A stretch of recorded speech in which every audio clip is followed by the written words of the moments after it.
Well, as you know, I'm kind of on a Napoleonic kick right now, and I'm trying to get my hands on anything promising or well regarded from the Napoleonic Wars in game form that I can find. And so this just arrived today. This is the Battle for Dresden 1813, which is obviously the Battle for Dresden. Really cool painting here. These guys in the front, I don't envy.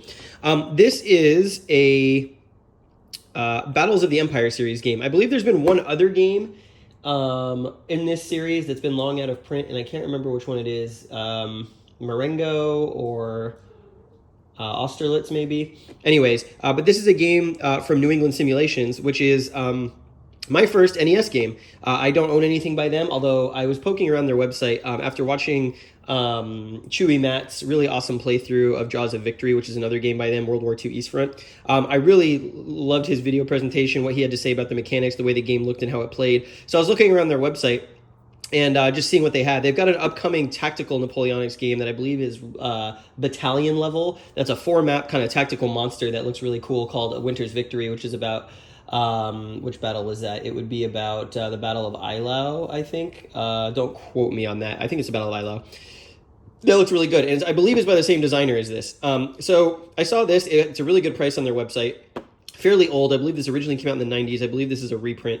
I don't know how long ago it was reprinted, but it's the Battle of Dresden, or Battle for Dresden, 1813. If you've been watching my Library of Napoleonic Battles content, you know that this would have taken place right before the Four Lost Battles game that I played on the channel somewhat recently.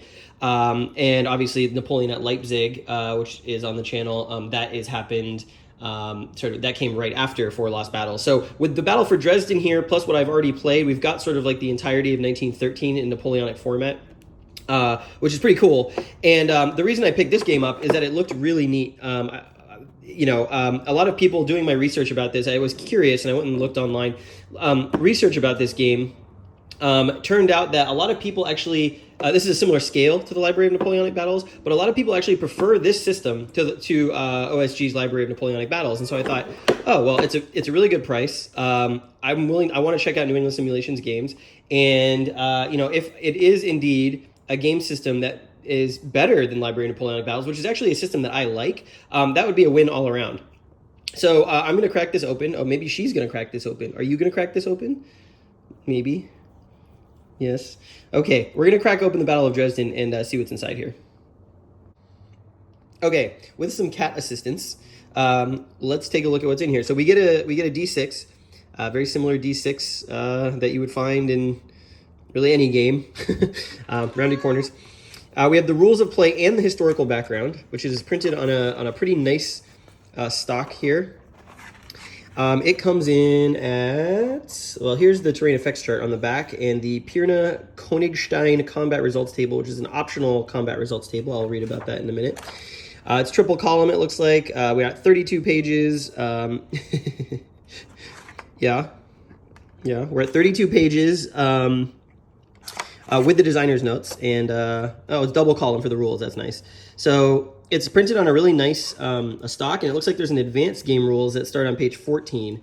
So it looks like there's there's an introductory scenario and a looks like introductory rules as well. Looks like pretty not too bad. Only about 12 pages of introductory rules, which is pretty interesting. I really like the way it's laid out. The font choice and headers are really nice. Paper's really nice quality, kind of a smooth matte finish. So it's got the game turn movement, all the stuff you find in a rule book. How to read the units. Here's the title page with a nice quote. That's pretty nice. You know, a lot of times this page is where the rules start. I like sort of like a nice intro page on the inside. The Incomplete Victory, August 26th to 27th.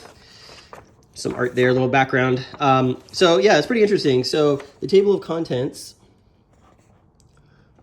are hard to read when there's a cat in the way. Combat, artillery, special rules start on page 11.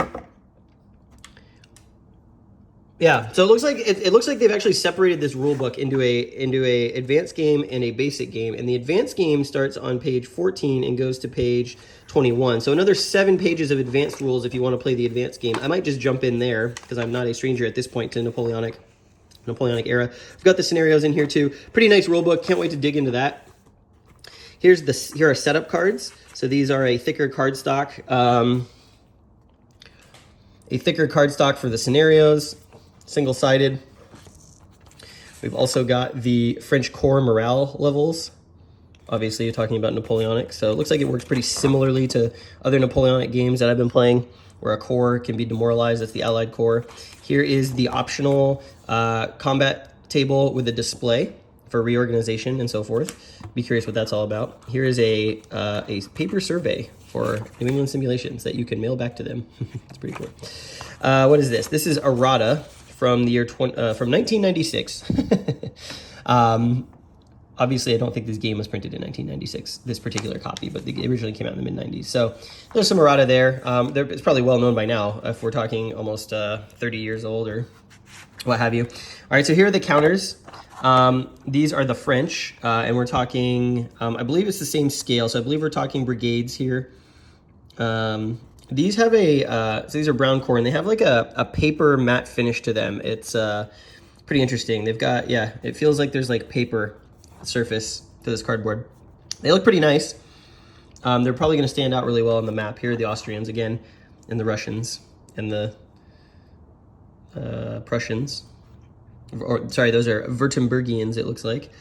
What appear to be hit markers or strength markers, cohesion maybe, and some stuff down there that I'm not sure what that is.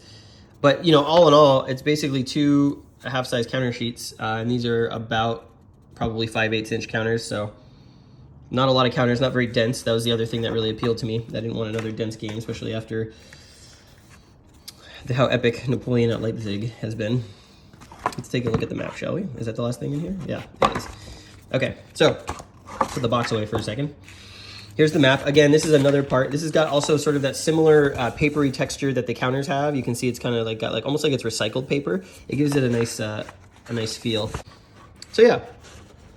So the map art is decent. Kind of reminds me of stuff that like Legion or Revolution would put out. Here's the turn track. Looks like a pretty long, there's an optional third day. So it looks like, you know, pretty long turn.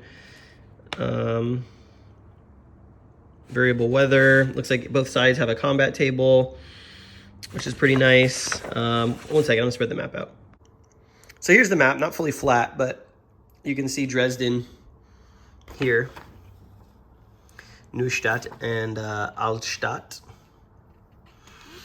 And yeah, we talked about that. Here's some of the terrain. I mean, it's a decent looking map for sure. And the blue and the white of the units with their stripes will stand out on this probably, given the muted palette here.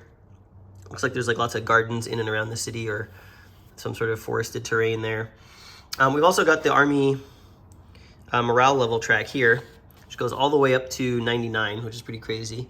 So yeah, so that's a look at, let's get the actual box. That's a look at what's in the box at the Battle for Dresden 1813. Gonna play this at some point and give you my thoughts on it, but excited to own something from New England Simulations. I feel like they were sort of one of the few publishers I don't have at least one game from, and I really like the production values in this one.